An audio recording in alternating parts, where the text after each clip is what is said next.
दोस्तों नमस्कार। आज के इस वीडियो में हम आज बात करेंगे भारत के संविधान के अनुच्छेद 20 के संदर्भ में। अनुच्छेद 20 अपराध के लिए दोष सिद्धि के संबंध में संरक्षण। तो अनुच्छेद 20 में हम तीन महत्वपूर्ण बिंदु पर चर्चा करेंगे। पहला, जिसे हम कहते हैं no ex post facto law.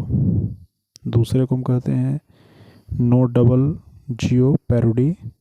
और तीसरे को हम कहते हैं no person shall be witness for against which crime. अगर हिंदी में से हम समझने का प्रयास करें तो पहले को हम कहते हैं कार्योत्तर विधि से संरक्षण, दूसरे को हम कहते हैं दोहरे दंड का प्रावधान नहीं होगा, और तीसरे को हम कहते हैं कि किसी व्यक्ति को अपने ही विरुद्ध साक्षी नहीं बनाया जा सकता। तो अनुच्छेद 20 की अगर हम चर्चा करें तो अनुच्छेद 20 एक ऐसा मौलिक अधिकार है जो नागरिकों को भी प्राप्त है और जो नागरिक नहीं है उन्हें भी प्राप्त है। राष्ट्रीय आपातकाल के दौरान इसे निलंबित नहीं किया जा सकता। हमें यह समझना होगा कि दो अनुच्छेद हमारे पास हैं, अनुच्छेद 20 और 21, जो नेशनल इमरजेंसी 352 के अंतर्गत भी निलंबित नहीं किए जा सकते। बाकी के मौलिक अधिकार निलंबित किए जा सकते हैं, 20-21 नहीं होगा। और ऐसा प्रावधान कब किया गया? तो 44वें संविधान संशोधन 1978 के द्वारा यह प्रावधान किया गया कि राष्ट्रीय आपातकाल में भी अनुच्छेद 20 और 21 समाप्त नहीं होगा, निलंबित नहीं होगा। अनुच्छेद 20 के अंतर्गत तीन खंड हैं। पहला है अनुच्छेद 20(1). अनुच्छेद 20(1) ये कहता है कि जिस दिन कोई कृत्य हुआ है उसी दिन के कानून के अनुसार कार्रवाई होगी। मतलब अगर आज के दिन किसी व्यक्ति द्वारा कोई अपराध किया गया, मान लीजिए हत्या की गई, और आज के दिन यह प्रावधान है कि हत्या के बदले उम्र कैद दिया जाएगा, तो उस व्यक्ति को हत्या के बदले फांसी की सज़ा नहीं हो सकती, क्योंकि जिस दिन उसने हत्या किया उस दिन यह प्रावधान था कि हत्या के बदले आजीवन कारावास का ही प्रावधान है, तो उसे अधिकतम सज़ा आजीवन कारावास ही मिलेगी। इसका सीधा साधा उदाहरण अगर हम देखें तो 2012 जो दामिनी केस था, जिसे हम निर्भया केस भी कहते हैं, उसमें जघन्यतम अपराध के बाद भी हम उस नाबालिग अपराधी को मैक्सिमम सज़ा नहीं दे पाए।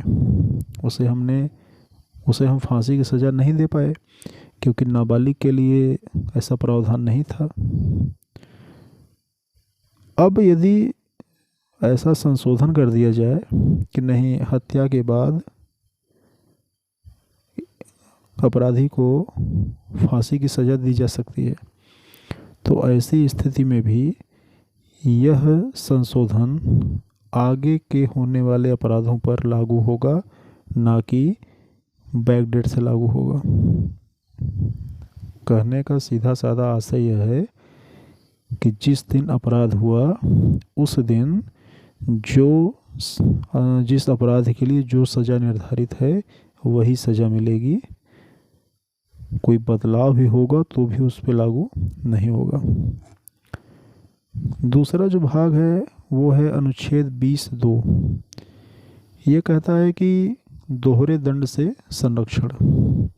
इसका आशय यह है कि एक अपराध के लिए एक ही बार सज़ा दी जा सकती है, एक अपराध के लिए दो बार सज़ा नहीं दी जा सकती।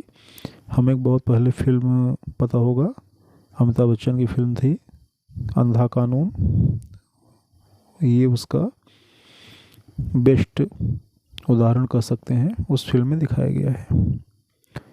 लेकिन यहाँ हमें यह समझना पड़ेगा कि यह जो अनुच्छेद 20(2) है, जिसमें कहता है कि दोहरे दंड से संरक्षण। तो यह जो संरक्षण है यह न्यायिक दंड के खिलाफ है। न्यायिक दंड के खिलाफ का तात्पर्य है, देखिए दंड एक होता है सिविल, या दूसरे शब्दों में कहें तो एक को हम कह सकते हैं प्रशासनिक दंड। जैसे किसी व्यक्ति ने फर्जी दस्तावेज के आधार पे नौकरी कर लिया और बाद में पता चला कि इसके दस्तावेज जो है जाली हैं, कूटरचित हैं, तो पहला दंड तो उसको ये मिलेगा कि विभाग उसको बर्खास्त कर देगा, ये प्रशासनिक दंड है। और दूसरा जो है फर्जी दस्तावेज या कूटरचित दस्तावेज बनाने के अपराध में उसे हो सकता है कि 6 महीने का कारावास हो जाए, तो ये न्यायिक दंड है। तो प्रशासनिक दंड वो इसमें काउंट नहीं होगा, केवल न्यायिक दंड की हम जो है गणना करेंगे कि एक बार यदि कूटरचित दस्तावेज बनाने के आरोप में, जुर्म में उसे 6 महीने की सज़ा हो गई, तो अब उसी अपराध के लिए दोबारा सज़ा नहीं मिलेगी। अब वह व्यक्ति ये नहीं कर सकता कि नहीं आपने हमको टर्मिनेट कर दिया नौकरी से, तो हाँ तो हमें हमारी सज़ा मिल गई। वह न्यायिक दंड नहीं है, वो प्रशासनिक दंड है, तो उसकी गणना इसमें नहीं होगी। इसमें एक बिंदु यह भी है कि यदि कोई व्यक्ति एक बार आरोप मुक्त हो गया और भविष्य में कोई साक्ष्य मिलता है,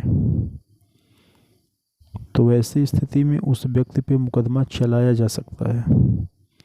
किसी अपराध में अगर एक बार आप बाइज्जत बरी हो गए, तो इसका मतलब यह नहीं है कि भविष्य में कोई साक्ष्य मिलेगा तो आप ये मुकदमा नहीं चलाया जा सकता है। इसमें एक बिंदु यह भी आप समझ सकते हैं कि यदि कोई ऐसा कानून जो दोहरे दंड का प्रावधान करता है, तो उस कानून को शून्य घोषित कर दिया जाएगा, वह कानून समाप्त माना जाएगा। तीसरा जो बिंदु है इस अनुच्छेद 20 में, वह है अनुच्छेद 20(3). इसे हम कहते हैं आत्म अभिसंशय का सिद्धांत। इसमें ये कहा गया है कि अभियुक्त जो है वह अभियुक्त को स्वयं के विरुद्ध साक्षी होने के लिए बाध्य नहीं किया जा सकता। जैसे हम लोग देखते हैं फिल्मों में कि पुलिस वाले जो है वो बैठा के और हाथ में डंडे वंडे लेके पूछते हैं, अपना गुनाह कबूल करो, तुमने ये किया है कि नहीं किया है। तो उस व्यक्ति का अधिकार है, वह अपने खिलाफ गवाही क्यों देगा, उसे आप बाध्य नहीं कर सकते। इसीलिए हमने कई बार सुना होगा कि पुलिस को दिया गया बयान कोर्ट में स्वीकार्य नहीं होता है। इसीलिए नहीं होता है क्योंकि कोर्ट को भी पता है कि पुलिस वालों ने कितने प्यार से बयान लिया हुआ है। तो किसी व्यक्ति को आप अपने ही विरुद्ध साक्षी होने के लिए बाध्य नहीं कर सकते, लेकिन इसका एक अपवाद है। अपवाद ये है कि कोई भी व्यक्ति अपनी स्वेच्छा से, अपनी इच्छा से साक्षी बन सकता है। मतलब कोई अपराध हुआ है तो मैं स्वयं अपनी इच्छा से अपना अपराध स्वीकार कर सकता हूँ, इसकी मुझे छूट है, मैं ऐसा कर सकता हूँ। लेकिन कोई ज़बरदस्ती मुझसे मेरा अपराध स्वीकार नहीं करा सकता, मुझे मेरे ही खिलाफ गवाही देने के लिए बाध्य नहीं कर सकता। इसमें एक बात हमें और भी यह समझना पड़ेगा कि यह जो संरक्षण है यह उस स्थिति में प्राप्त नहीं होगा जहां तलाशी के दौरान आपके विरुद्ध कोई साक्ष्य मिला हो।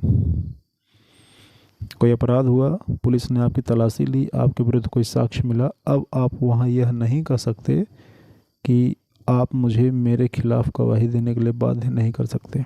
वहाँ यह सुरक्षा प्राप्त नहीं होगी क्योंकि आपके विरुद्ध साक्ष्य मिला हुआ है। इसमें दूसरा बिंदु यह भी समझना पड़ेगा कि किसी अपराध के पश्चात जांच में सहयोग के दौरान आपको मेडिकल टेस्ट से छूट प्राप्त नहीं है। आपने अपराध नहीं किया है तो आपको मेडिकल टेस्ट कराने में कोई समस्या नहीं होनी चाहिए, और किया है तो बिल्कुल नहीं होनी चाहिए। तो मेडिकल टेस्ट से आप बच नहीं सकते। इसी में एक बिंदु को हम और समझने का प्रयास करेंगे कि हम बार बार कानून की, बार बार विधि की हम बात कर रहे हैं, लॉ की बात कर रहे हैं। तो कानून दो प्रकार के हैं। एक को हम कहते हैं सिविल लॉ, दीवानी का कानून, और एक को हम कहते हैं क्रिमिनल लॉ, फौजदारी का कानून। तो जो फौजदारी के कानून होते हैं, जो क्रिमिनल लॉ होते हैं, इन्हें आप पीछे की तिथि से लागू नहीं कर सकते। मतलब ये जो लॉ होंगे यह भूत लक्षी प्रभाव नहीं होगा। आज कोई संशोधन हुआ है तो आज से ही लागू होगा। 4 दिन पहले से, 1 दिन पहले से, 1 साल पहले से लागू नहीं होगा। लेकिन अगर कोई सिविल लॉ है तो यह पीछे की तिथि से लागू किया जा सकता है। यदि उसका व्यापक जन प्रभाव पड़ रहा है तो सिविल लॉ को बैक डेट से भी लागू किया जा सकता है, लेकिन क्रिमिनल लॉ को बैक डेट से लागू नहीं किया जा सकता। ये पूरा अनुच्छेद 20 का पोस्टमार्टम था। उम्मीद है आपको पसंद आया होगा। वीडियो को देखते रहिए। नमस्कार।